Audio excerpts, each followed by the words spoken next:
And the whole earth was of one language and of one speech.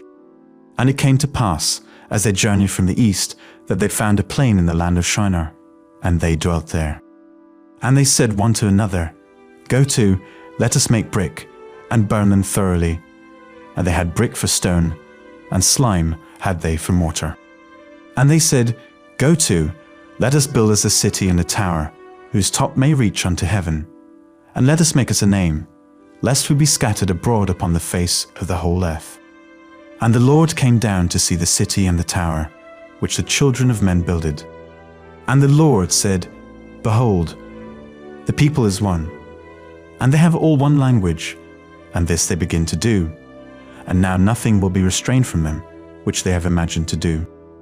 Go to, let us go down, and there confound their language, that they may not understand one another's speech. So the Lord scattered them abroad from thence upon the face of all the earth, and they left off to build the city. Therefore is the name of it called Babel, because the Lord did there confound the language of all the earth. And from thence did the Lord scatter them abroad upon the face of all the earth. These are the generations of Shem.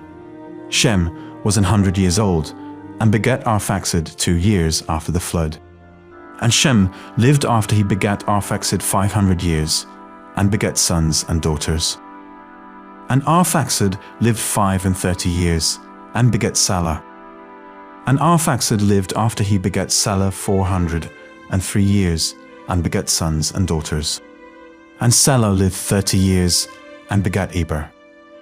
And Salah lived after he begat Eber 403 years, and begat sons and daughters. And Eber lived 34 years, and begat Peleg.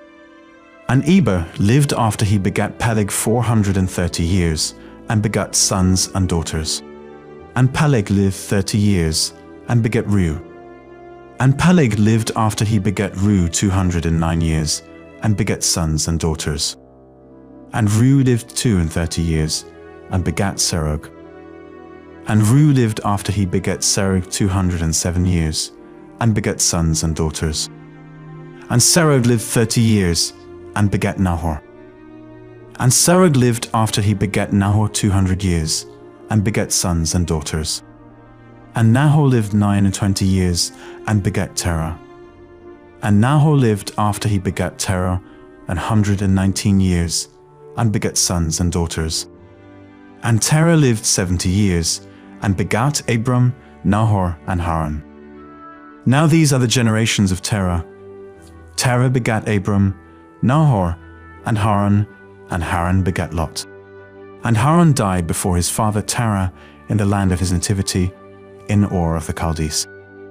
And Abram and Nahor took them wives.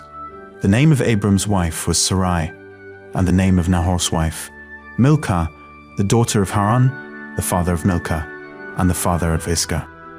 But Sarai was barren, she had no child. And Terah took Abram his son, and Lot the son of Haran his son's son, and Sarai his daughter-in-law, his son Abram's wife. And they went forth with him from Ur of the Chaldees to go into the land of Canaan. And they came unto Haran, and dwelt there. And the days of Terah were 205 years, and Terah died in Haran.